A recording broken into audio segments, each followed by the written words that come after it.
बिस्मिल्लाहिर्रहमानिर्रहीम। अस्सलाम वालेकुम। क्लास 9 द मैथ मिशन में मैं आपको वेलकम करती हूँ। उम्मीद है मेरे सब स्टूडेंट्स सारी अच्छे होंगे। स्टूडेंट्स, आज हम करेंगे रिव्यू एक्सरसाइज का सम नंबर 8, 9 और 10। और इससे प्रीवियस क्वेश्चंस जो हैं उनकी डिटेल से वीडियो मैं बना चुकी हूँ और उनका लिंक मैंने डिस्क्रिप्शन में दे दिया। आप जाकर इससे रिलेटेड भी लेक्चर्स ले सकते हैं। ठीक है, तो सम नंबर 8 की जानिब चलते हैं। सम नंबर 8 है इन आ लैंडस्केपिंग प्रोजेक्ट। एक लैंडस्केपिंग जो है वो प्रोजेक्ट है। द पाथ स्टार्ट्स एट, एक पाथ है, पाथ का मतलब होता है रास्ता। ठीक है, एक पाथ है जो स्टार्ट हो रहा है 2,3 से। ठीक है, 2,3 से स्टार्ट हो रहा है और एंड हो रहा है 10,7 पे। ठीक है, एक पाथ है जो कि 2,3 से स्टार्ट हो रहा है और 7,10 पर 10,7 पर एंड हो रहा है। तो इसका हमने क्या फाइंड करना है, मिड पॉइंट फाइंड करना है। तो इसके लिए हमें मिड पॉइंट का फॉर्मूला याद होना चाहिए। सबसे पहले हम पॉइंट्स लिख लेते हैं। उसने हमें पॉइंट्स क्या दिए हुए हैं, 2,3 और 10,7। ठीक है, हमने ये दोनों पॉइंट्स लिख लिए। अब हमने मिड पॉइंट का फॉर्मूला जो है वो लिखना है। तो मिड पॉइंट को एम से डिनोट करते हैं, एम लिख लेंगे और यहाँ पर एक्स वाई के हमने कोऑर्डिनेट आगे लिखने हैं। तो यहाँ एक्स कोमा वाई लिख लेंगे। अब एक्स के कोऑर्डिनेट लिखने हैं तो यहाँ पर आ जाएगा x1 plus x2 over 2 comma y1 plus y2 over 2। ठीक है, ये मिड पॉइंट का फॉर्मूला है जो कि हमें जुबानी याद होना चाहिए। ठीक है, अब आगे देखें। अब आगे हमने क्या करना है, ये जो है M of X comma Y ये हमने साथ साथ लिखना है। और हमें पता होना चाहिए कि ये जो दो उसने पॉइंट्स दिए हैं उसमें ये जो फर्स्ट वैल्यू होती है ये x की होती है और ये सेकंड y की होती है। ये फर्स्ट वैल्यू x की होती है, ये सेकंड y की होती है। इसको x1 y1 कहते हैं, इसको x2 y2 कहते हैं। अब हम अपनी वैल्यू पुट कर लेते हैं। तो यहाँ पर देखें x1, तो x1 की वैल्यू 2 है तो यहाँ आ जाएगा 2 प्लस x2 की वैल्यू 10 है तो यहाँ आ जाएगा 10 ओवर 2 y1 की वैल्यू 3 है तो यहाँ लिख लेंगे 3 प्लस y2 की वैल्यू 7 है तो यहाँ लिख देंगे 7 ओवर 2। ठीक है, इस तरह से जो है हमने वैल्यूज को पुट कर लिया। अब यहाँ पर देखें m of x comma y हमने एज इट इज लिख देना है और 2 में 10 को ऐड करेंगे तो यहाँ आ जाएगा 12 ओवर 2 और 3 में हम 7 को ऐड करेंगे तो यहाँ आ जाएगा 10 ओवर 2। ठीक है, अब कटिंग कर लेते हैं। 2 1 2, 2 6 12 और 2 1 2, 2 5 10।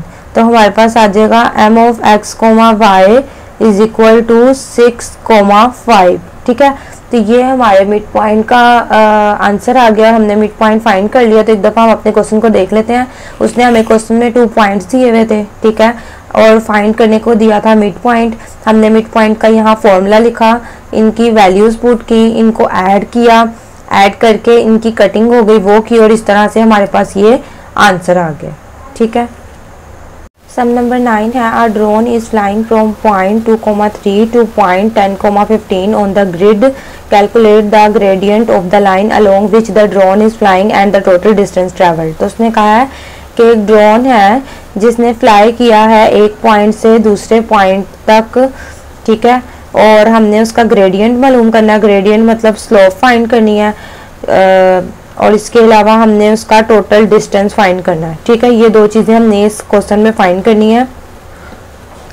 तो उसने एक पॉइंट से दूसरे पॉइंट तक जो फ्लाई किया है, ठीक है, तो उसका हमने एक तो स्लोप फाइंड कर लेनी है और दूसरा उसी का हमने डिस्टेंस फाइंड कर लेना है। ठीक है, तो सबसे पहले हम स्लोप का फॉर्मूला यहाँ पर अप्लाई करेंगे। जब 2 पॉइंट्स हों तो स्लोप का जो फॉर्मूला हम यूज़ करते हैं वो मैं आपको बता देती हूँ। सबसे पहले हम पॉइंट्स लिख लेते हैं। वो हमारे पास क्या है, 2,3 और 10,15। ठीक है, तो बुक के पेज नंबर 129 पे आ जाए तो वहाँ पर देखें।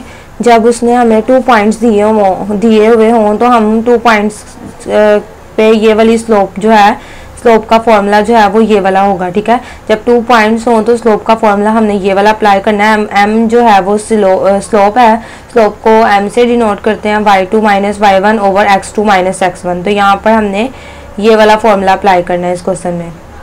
तो इसको हम यहाँ पर लिख लेते हैं, m is equal to y2 minus y1 over x2 minus x1। ठीक है, ये हमने लिख लिया। अब हमें पता होना चाहिए कि जो 2 पॉइंट्स उसने दिए हैं ये फर्स्ट वैल्यू x की होती है और ये y की। इसी तरह ये x की वैल्यू होती है और ये y की। इसको x1 y1 कहते हैं, इसको x2 y2 कहते हैं। अब हमने इस फॉर्मूले में ये वैल्यूज पुट कर देनी है स्लोप फाइंड करने के लिए। y2 की क्या वैल्यू है 15, तो यहाँ लिख देंगे 15 माइनस फॉर्मूले वाला आ जाएगा। y1 की वैल्यू 3 है, तो यहाँ लिख देंगे 3 ओवर x2 की वैल्यू 10 है, तो यहाँ पे लिख देते हैं 10 माइनस फॉर्मूले वाला आ जाएगा। और x1 की वैल्यू हमारे पास 2 है, तो यहाँ पे हम लिख देते हैं 2। अब m जो है वो एज इट इज आ जाएगा। 15 में से हम 3 माइनस करेंगे तो 12 आ जाएगा, और 10 में से 2 माइनस करेंगे तो 8 आ जाएगा। अब इन दोनों की कटिंग हो जाती है, 4 2 ज़ा 8 और 4 3 ज़ा 12, ठीक है। तो इनकी मैंने 4 के डबल पे कटिंग कर दिया, तो कटिंग करके हमारे पास आ गया है 3/2। तो ये हमारे पास जो है वो स्लोप फाइंड हो गई है। अब हमने क्या फाइंड करना है, इसका डिस्टेंस फाइंड करना है। तो डिस्टेंस फाइंड करने के लिए हमने डिस्टेंस का यहाँ पे फॉर्मूला अप्लाई करना है, ठीक है। तो यहाँ पे हम डिस्टेंस फाइंड कर लेते हैं। डिस्टेंस को d से डिनोट करते हैं, तो यहाँ d लिख देते हैं और डिस्टेंस का फॉर्मूला लिख लेते हैं। तो वो क्या है, x2 माइनस x1 का whole square plus y2 minus y1 का होल स्क्वायर, ठीक है।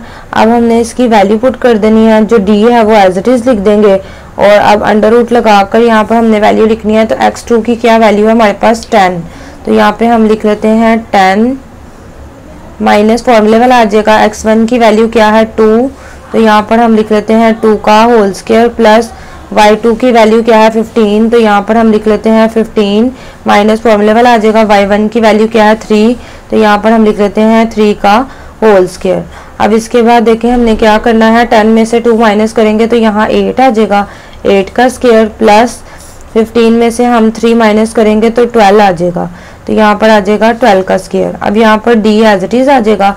8 का स्क्वायर लेने से क्या आएगा, 8 8 जा 64 होता है और 12 12 जा 144 होता है।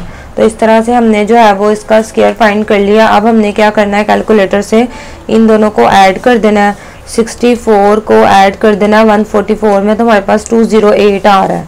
तो यहाँ पर हम लिख लेते हैं d is equal to under root 208। तो अगर अंडर रूट 208 कैलकुलेटर पे फाइंड करते हैं तो अंडर रूट 208 हमारे पास क्या आ रहा है, एक मिनट, अंडर रूट 208 हमारे पास आ रहा है पॉइंट में। तो हमने पॉइंट में आंसर नहीं लाना, हम इसको फैक्टराइज कर लेते हैं। तो यहाँ पर हम 208 की फैक्टराइजेशन कर लेते हैं। 2 10 ज़ा 20 और 2 4 ज़ा 8, 2 5 ज़ा 10 और 2 2 ज़ा 4, 2 2 ज़ा 4 और 1 इधर चला गया, 2 6 ज़ा 12, 2 1 ज़ा 2, 2 3 ज़ा 6 और 13 1 ज़ा 13। तो यहाँ पर हमारे पास फैक्टराइज करके आ गया 1 2 3 4, 4 टाइम्स 2 आ गया, ठीक है, 4 टाइम्स 2 आ गया और 1 टाइम 13 आ गया। अब इस यहाँ पर देखें हमारे पास ये जो 4 टाइम 2 आया, ये 2 इस 2 का स्क्वायर बना देंगे और इस 2 का स्क्वायर बना देंगे, ठीक है, और यहाँ 13 एज इट इज आ जाएगा। अब यहाँ पर देखें हमने क्या करना है, ये जो स्क्वायर है ये अंडर रूट पे यहाँ इस पे भी है और इस पे भी अंडर रूट है, ठीक है। तो हम इसको सेपरेट करके लिख लेते हैं इस तरह से, अलग अलग करके इन पे अंडर रूट हम मेंशन कर देते हैं, ठीक है। तो यहाँ पर देखें स्क्वायर अंडर रूट से कैंसिल हो गया, स्क्वायर अंडर रूट से कैंसिल हो गया, तो यहाँ पर 2 आ गया और यहाँ पर भी इसका 2 आ गया और यहाँ पर अंडर रूट 13 आ गया। अब हमने क्या करना है, 2 को 2 से मल्टीप्लाई करेंगे तो 2 2 ज़ा 4 और अंडर रूट 13 ऐसे ही आ जाएगा, ठीक है। तो इस तरह से जो है हमने इसका डिस्टेंस भी फाइंड कर लिया और हमने इसकी स्लोप भी फाइंड कर लिया। तो हम अपने क्वेश्चन को एक दफ़ा रिव्यू कर लेते हैं। तो यहाँ पर देखिए उसने बुक के पीछे जो आंसर दिया हुआ है उसमें 9 वाले क्वेश्चन का स्लोप फाइंड करके 3/2 आया और हमारा भी 3/2 आया, और हमने जो डिस्टेंस फाइंड किया उसका 413 आया, मेरा भी यही आंसर आया, लेकिन उसने इसको यूनिट्स में यानी कि डेसिमल में चेंज भी किया है। तो हम इसको ये जो इतनी वैल्यू है इसको डेसिमल में भी चेंज कर लेते हैं। उसके लिए हम क्या करेंगे, 4 को मल्टीप्लाई कर देंगे अंडर रूट 13 के साथ। तो यहाँ पर हम लिख लेते हैं 4 multiply by under root 13, 4 multiply by under root 13। तो आंसर हमारे पास आ रहा है 14.42। तो यहाँ पर हम लिख लेते हैं 14.42 यूनिट्स, ठीक है। चाहे तो इसके आगे भी इस तरह से निशान लगा के 14.42 यूनिट्स इस तरह से भी लिख सकते हैं, ठीक है। चाहे यहाँ पे ना लिखें, आप इसके सामने लिख लें। तो ये हमने डिस्टेंस फाइंड कर लिया और ये हमारा आंसर है। तो एक दफ़ा अपने क्वेश्चन को देखते हैं। तो यहाँ पर उसने हमें 2 पॉइंट्स दिए हुए थे और उसने कहा था स्लोप फाइंड करे, तो हमने स्लोप का फॉर्मूला लगाया, वैल्यूज पुट किया, माइनस किया, माइनस करके हमारे पास ये आया, तो हमने इसकी कटिंग कर दिया, कटिंग करके हमारे पास ये आ गया। ठीक है, उसके बाद उसने हमें कहा डिस्टेंस फाइंड करना है, हमने डिस्टेंस का फॉर्मूला लगाया, वैल्यूज पुट किए हैं, उसके बाद इनका हमने स्केयर लिया है, स्केयर लेके इनको ऐड किया, ऐड करके हमारे पास यहाँ पे ये वैल्यू आई है। जब इसका हमने अंडर रूट फाइंड किया कैलकुलेटर पे तो वो डेसिमल में आ रहा था, तो मैंने इसको फैक्टराइज कर लिया, फैक्टराइज करके मेरे पास ये आया। इस तरह से स्केयर अंडर रूट से जो है वो कैंसिल हो गया था। ठीक है, और कैंसिल करके हमारे पास ये वैल्यू आई है, और फिर मैंने इसको डेसिमल में भी लिखा और इस तरह से भी लिख दिया क्योंकि बुक के पीछे ये दोनों आंसर हैं। तो इस तरह से हमने इसको फाइंड कर लिया कैलकुलेटर की मदद से। मैंने 4 को मल्टीप्लाई किया अंडर रूट 13 से, तो इस तरह से डेसिमल में आंसर आ गया। और आगे हमने यूनिट्स लगा देने हैं क्योंकि पीछे जो बुक में आंसर है उसमें भी हम उन्होंने जो है आंसर के आगे यूनिट्स लिखा हुआ है। ठीक है।